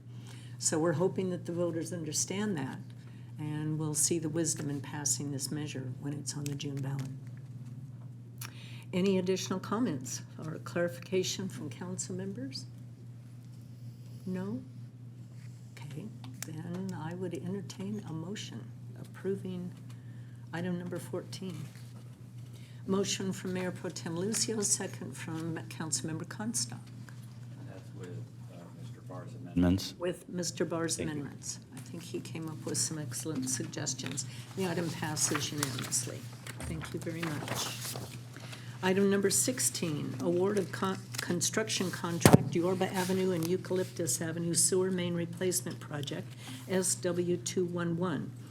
Appropriate $2,819,221 from the sewer fund to award a construction contract in the amount of $4,468,330 to MNR Construction Incorporated for construction of the Yorba Avenue and Eucalyptus Avenue Sewer Main Replacement Project, SW211, and approve associated project expenditures. Our staff report this evening will be provided by our Associate Engineer, Natalie Avila. Good evening, Mayor and members of the City Council. The city's 1993 Sewer Master Plan revealed potential sewer capacity deficiencies along Yorba Avenue between Marietta Street and Eucalyptus Avenue, and along Eucalyptus Avenue between Yorba Avenue and Monte Vista Avenue.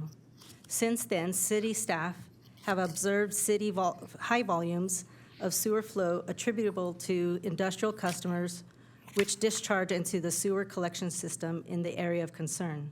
In consideration of the high industrial discharges and the potential increase of upstream sewer flows due to conversion of septic systems in the city's sphere of influence, SW211 was included in the fiscal year 2021-22 Capital Improvement Program budget to replace and upsize the sewer along the impacted segment.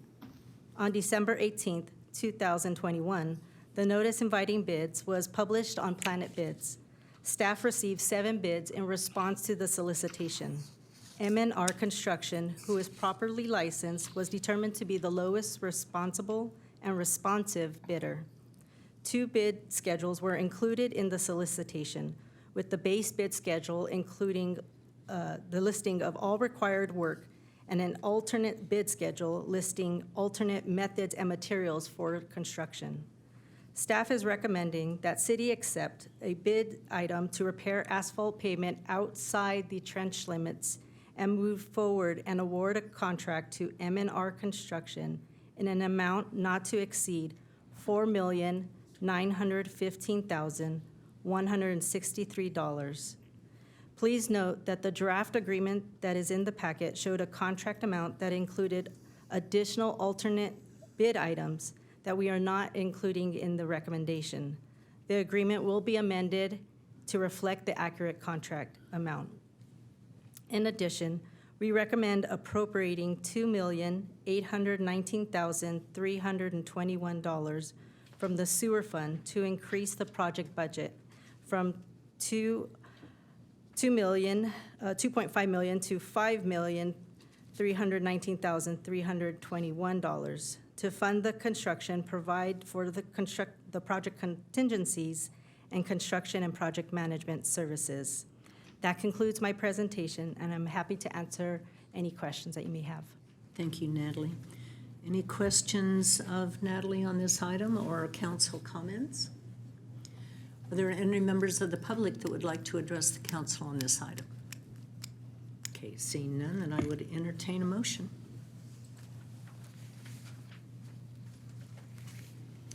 Motion from Councilmember Flores, second from Councilmember Pocock.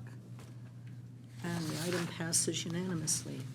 Item number 17, award of contract MS 181 FY 2021-22 Local Street Overlay Project.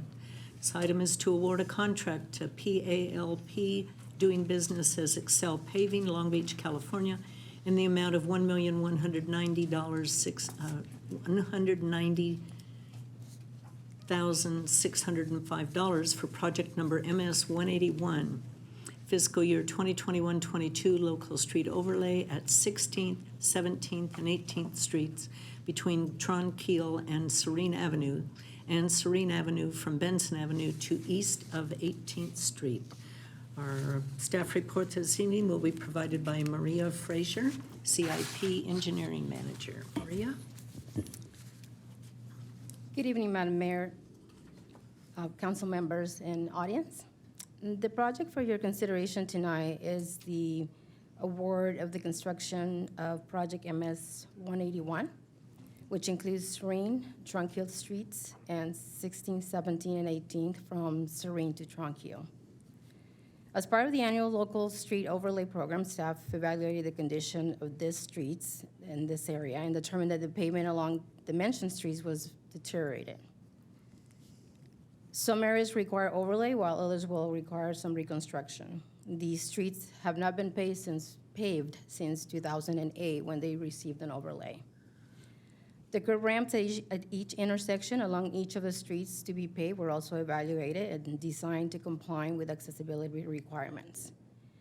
During the evaluation, staff also identified a non-standard trenches left behind by a mainline replacement project completed in 2015 that did not include paving as part of their scope.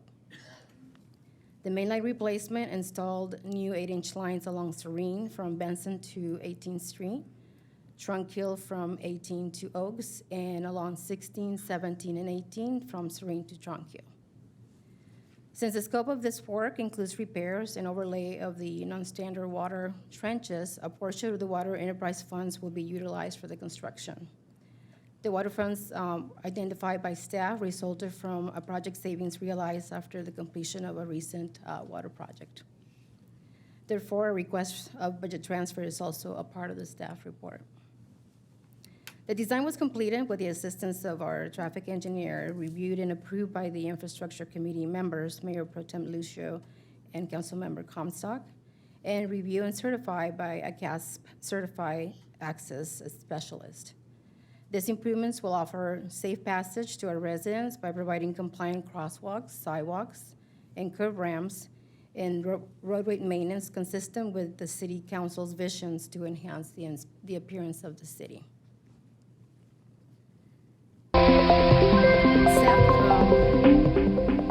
On January 4th, Council authorized staff to advertise for bids. Staff published a notice inviting bids locally and via the city's Planet Bids website on January 5th, 2022. And on February 2nd, the city received 5 bids. The bid results are summarized in your staff report. Excel Paving of Long Beach, California was deemed to be the lowest and most responsive bidder, with a base bid in the amount of $1,190,605. The project is estimated to be completed approximately by mid-September, and its staff is therefore recommending the council approves the staff report with the recommendations indicated. This concludes my report, and I will be happy to answer any questions you may have. Thank you very much, Maria. Any comments from council members or questions of staff? I have some comments. So we met multiple times on this project. I think we took into consideration some of the recommendations that were made by Mr. Barr, and some of the things that he was recommending wouldn't fit in those certain areas, but I think we ended up coming with a concept and an idea and some engineering that would work in that area, that would be compliant with accessibility. I think it's going to make that area a lot nicer than it currently is. I think it's long overdue in that area, and I'm really looking forward to the construction of that. That's all I have. Karen, any comments? Well, I want to thank the team for working so hard on this. I think what you guys came up with is a really acceptable compromise. And the video certainly does show drastically the need for this project. So I think we're all looking forward to getting that done, especially the people that live on those streets. Okay, is there anyone in the audience that would like to address the council on this item? Seeing none, then I would entertain a motion in a second. Motion from Councilman Flores, second from Councilperson Comstock. And the item passes unanimously. It'd be nice to get that done. Next on the agenda is mayor and council reports. I'll try to make mine as brief as possible. Let's see. On Wednesday the 2nd, I attended virtually the Omnitrans and the San Bernardino County Transportation Authority Board of Director meetings. I met with Supervisor Hagman at City Hall regarding our sphere of influence and some other items. On Thursday the 3rd, virtually attended the Appropriative Pool Confidential session. Then in the afternoon, Inland Empire Utilities Agency Sewerage Policy Committee and the Chino DeSalter Authority Board of Directors. On the 4th, I met with Randall Lewis regarding the preserve. On the 5th, I attended the Run for Russ, which was the second highest attended run.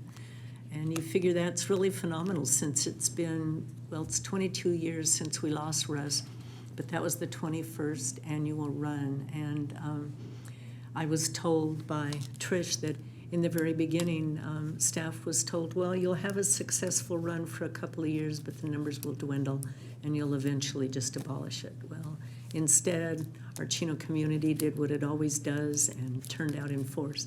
Kind of missed the big crowds from the police academies and stuff, but I'm sure they'll be back next year when things lighten up a little bit easier. But what a nice tribute to a wonderful man. Russ Miller was an amazing officer.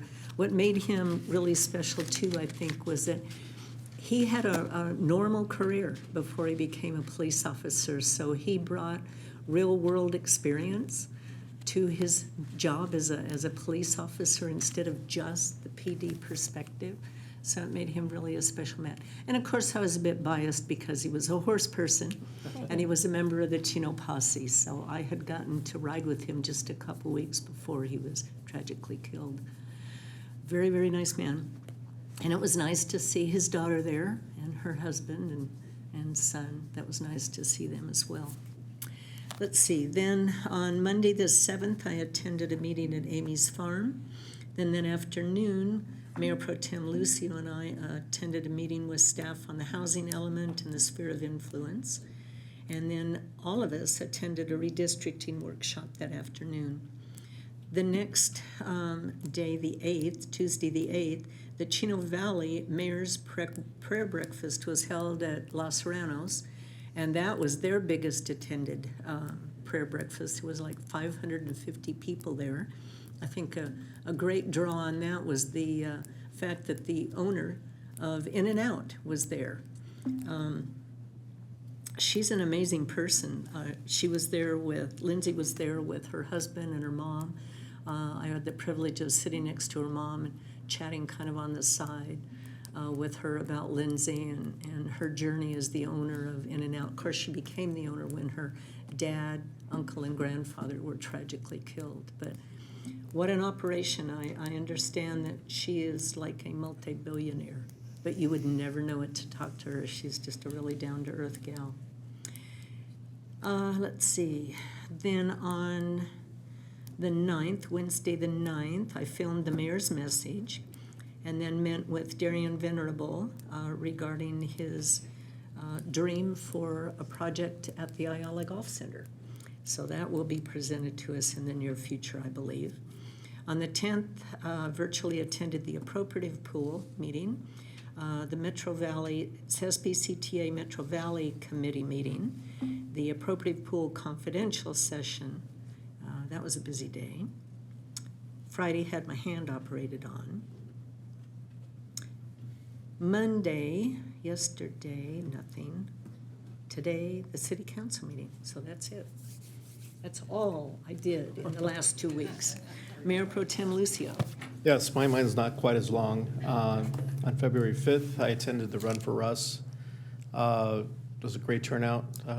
My wife and I ran with our 2 kids, and I'll tell you, those kids are getting heavier to push them, so it was really challenging.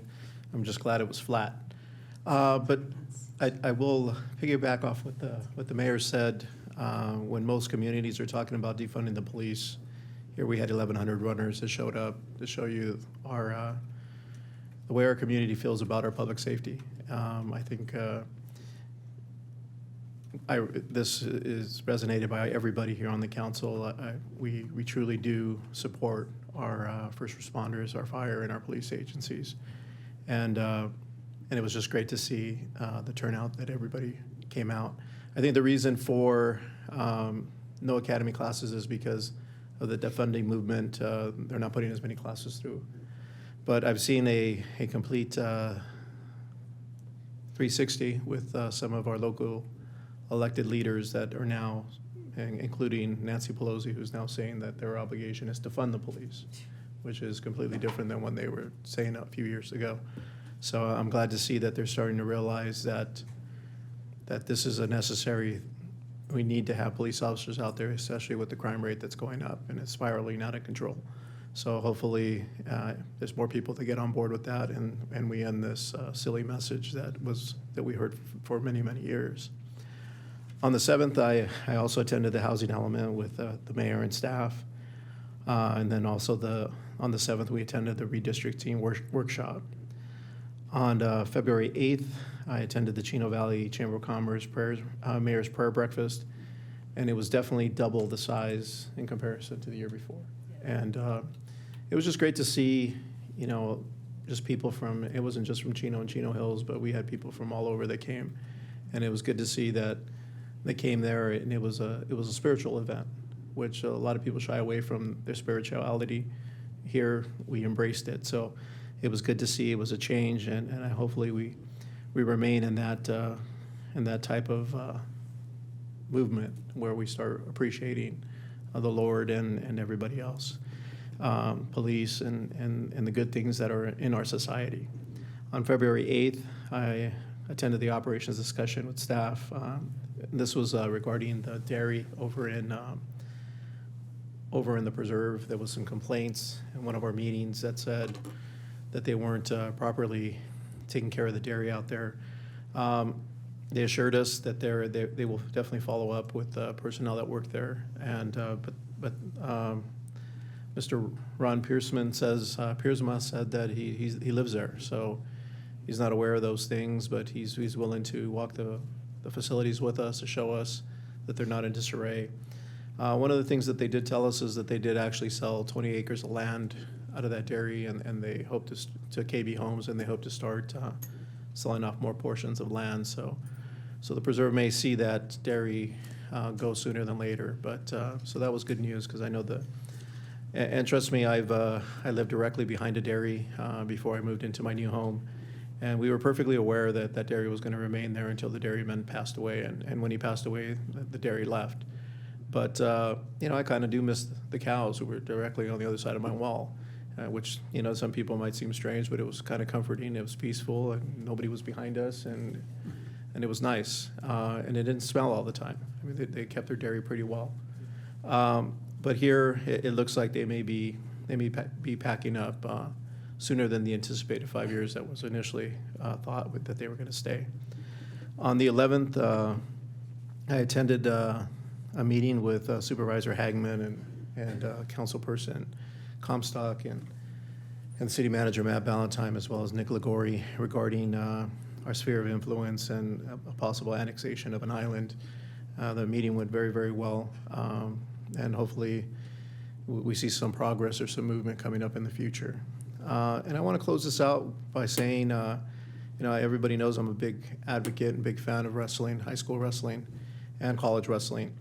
But Alex Angulo from the Chino High School is doing a great job over there building up their program. And I just want to recognize Alex Angulo and his team. He had 10 people on his team that that competed in CIF this week, and 10 of them are moving on into masters. So they have, and I just want to recognize them by name. Kayla Valenzuela took 8th place at 108 pounds. Jordan Malo took 3rd place at 134 pounds. Julia Soria, 3rd place at 154 pounds. Dylan Moreno, 4th place at 147 pounds. Michael Vaselli, 6th place at 172 pounds. And Roman Damas, 2nd place at 285. And my understanding is he had they don't think it's a torn pec, but he was wrestling through some pain, and he still managed to get 2nd place. And on the girls' division, he had Rose Ortiz, 6th place at 101 pounds.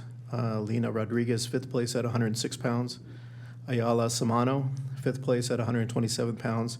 And he had a CIF champion by the name of Michelle Fierro at 137 pounds.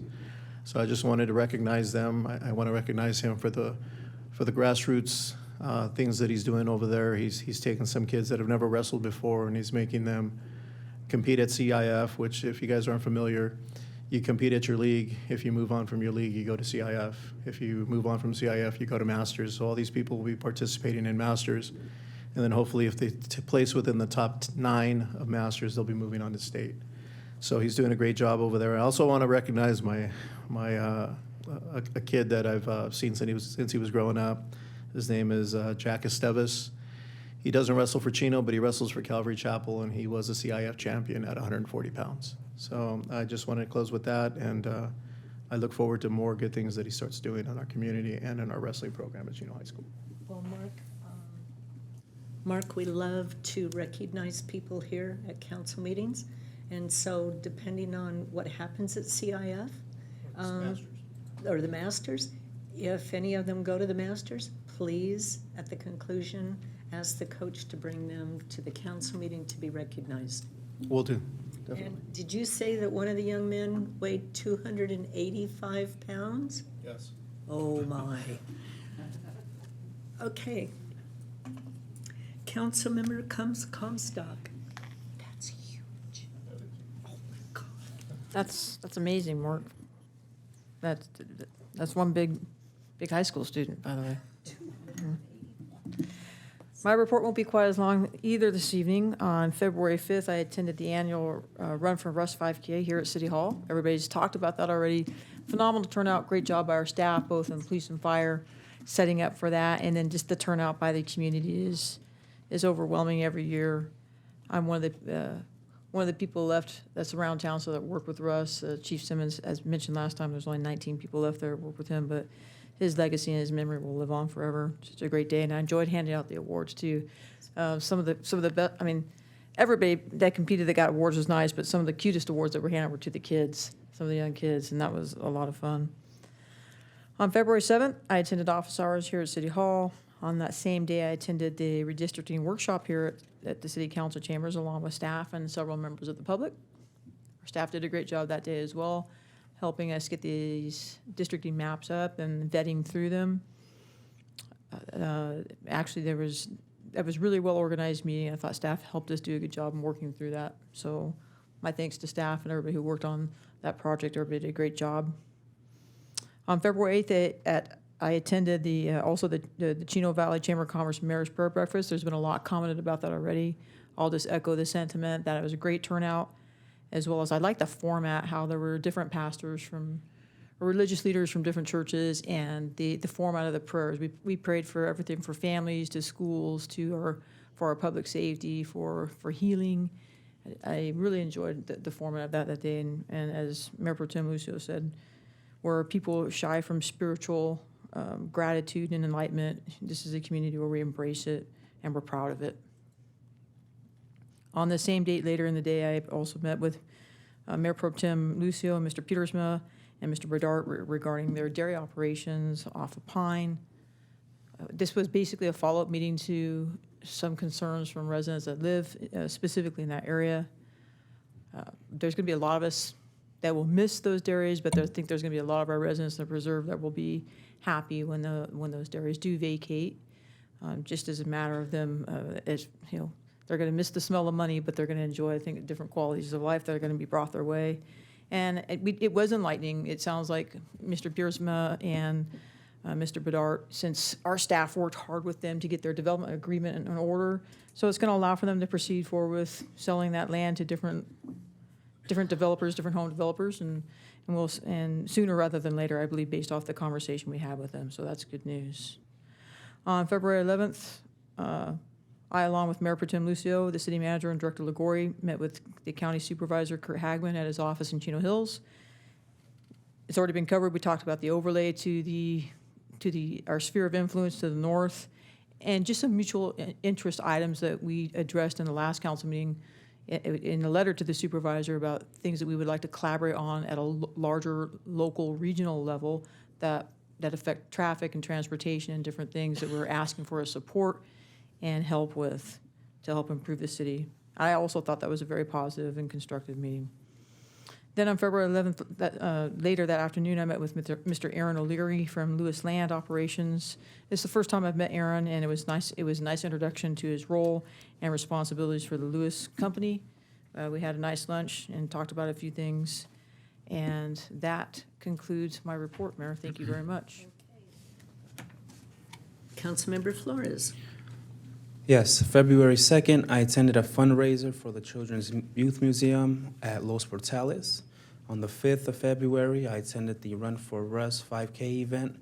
I plan to improve on my time next year, Mayor. On the 7th of February, I attended the Redistricting Workshop. On the 8th of February, the Mayor's Prayer Breakfast. On the 9th, the West Valley Regional Steering Committee.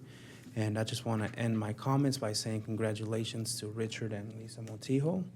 And speaking of spiritual gratitude and enlightenment, I want to share a quick story. I was at the gym the other day working out, and I happened to come across someone from Chino Fire. And at the end of kind of my workout and his or her workout, we had a quick prayer session, and I just thought that was the most inspiring thing to me, because it just served as a reminder that I think it's our jobs as followers to preach the gospel. But with that being said, everyone have a good night. That's cool. Councilmember Pocock. Thank you. First, I want to start out with concurring with the Planning Commission building, it was Scannell building, a Fedex building. I was on the Planning Commission at the time they came before us, and they had already taken care of most everything that we usually ask for, and then what else we ever asked for. Project, they willingly went ahead with it, and then they proceeded to build the building, and they built it extremely fast, I thought.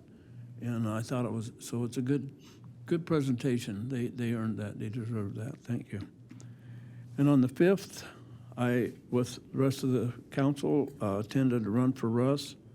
I didn't, they had a great turnout. I didn't run, but I did partake in those Kiwanis pancakes. They're always good. That's the main reason I go to that. Won't.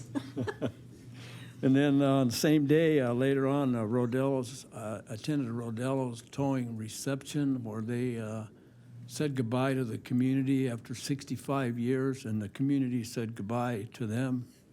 And it was very nice. A lot of folks were there, and it was well attended. It was a nice event. On the 7th, I attended a redistricting workshop. On the 8th, I, with the rest of the council, attended the Chino Valley Mayor's Prayer Breakfast, and that was awesome. A lot of people. It was the parking lot was so full that I had to park around in the dirt, way off of the pavement. And I also want to mention that we have the corn feed run coming up here, April 23rd. So if you have a car, make sure you sign up. And if you don't have a car, come on out. It'll be well attended, and we already have over 220 vehicles signed up for it. So that completes my report. Thank you. Okay, thank you. City Manager Ballantyne. Yes, Mayor, I just wanted to kind of give a quick update on the improvements to Kimball Avenue. We posted kind of a tentative schedule on our social media to make sure that the residents are aware of the steps that are taken. I do appreciate the Infrastructure Committee, which is Mayor Pro Tem Lucio and Councilmember Comstock for joining me out in the field and working with those developers to complete the work. So early February, we had over 800 trucks drop the base. So there's about 14 inches of rock that's been installed.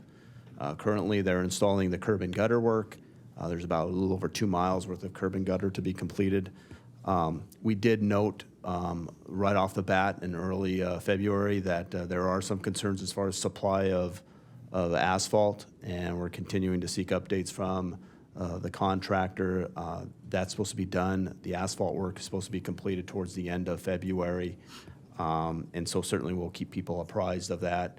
But that's only the concern at this point in time, is the possibility of asphalt. I do appreciate we have gotten some comments from our constituents down in the preserve that may have contacts or resources associated with asphalt, and so we're exploring those. And so I do appreciate the comments that we have received. So that's been positive. But we're making some huge strides in completing that road. The last thing is just also as a reminder, on March 10th, we plan on having our next office hours down in the preserve. And so certainly we will provide an update, and I would love to show up at that meeting with at least one lane open in each direction on Kimball Avenue. That concludes my reports. Thank you. City Attorney Galante. No report. Thank you, Mayor. Police Chief Simmons. Thank you, Mayor and members of the council. I too want to thank all of you for your support, for coming out Saturday, February 5th, helping us honor the life and legacy of Russ Miller. Also want to thank our public safety partners, San Bernardino County Sheriff's Department, who had a large contingency out there, and of course, Chino Valley Fire Department, who was out there as well in support. But most importantly, the community, who has kept Russ's memory alive for 22 years. We're grateful, and we're going to keep going strong, and hoping next year we'll actually hit our highest number and continue to grow. The other thing I wanted to mention is our Spider software that we had shared. That went into effect on February 1st, and we're getting great comments back from our community on our calls for service and using that to make ourselves even better. And lastly, I want to make it a point every time I come up here, if I'm wearing a black band, to share with the community what that is for. And this weekend, we lost Deputy Sheriff Phillips, who died of a medical emergency after her arrest, and that was in Alameda County. So our thoughts and prayers are with her family right now. That's all I have, unless you have any questions for me. Any questions of Chief Simmons? Okay, seeing none, you get off easy tonight. Thank you. Carlos, you're here representing the fire chief. I suppose he's home. Good evening, Mayor Eunice Uola, council, staff, and community. Since July 3rd, our CVFD ambulances have responded to a total of 4,787 medical aids and transported 2,100 to the hospital. On the recruitment side, we have 6 new firefighter paramedics starting on February 28th. Our interviews for our finance and HR director positions have been conducted, and the second round of interviews will occur at the end of February. We have once again opened recruitment for firefighter paramedics, and the application period ends February 28th. Some of the events that we attended, again, like everyone else, we attended the Mayor's Prayer Breakfast, awesome event on February 8th. We're looking forward to attending the State of the City on the 22nd. Chief Williams' badge pinning has been rescheduled to March 24th. And on February 21st, we'd like to advise that our admin will be closed in observance of President's holiday. We continually pray for our community and encourage all to love thy neighbor, and as part of the second commandment, it also reminds us to love thyself. Caring for our neighbors is a way to inspire the cycle of giving and receiving, therefore creating a stronger Chino. This concludes my report. Thank you. And would you please invite your new firefighters to our March 1st meeting so they can be introduced to the community? Yes, I will. Thank you. Thank you. Okay, with that, we are adjourning in memory of Monique Berdereche. And our next council meeting will actually be held tomorrow, February 16th at 1 p.m. for a City Council Executive Management Team Goal-Setting Workshop at Central Basco, located at 13432 Central Avenue. Our next regular meeting of the City Council will be held on Tuesday, March 1st at 7 o'clock here in these council chambers, with closed session starting at 6 if necessary. With that, we are adjourned. Again.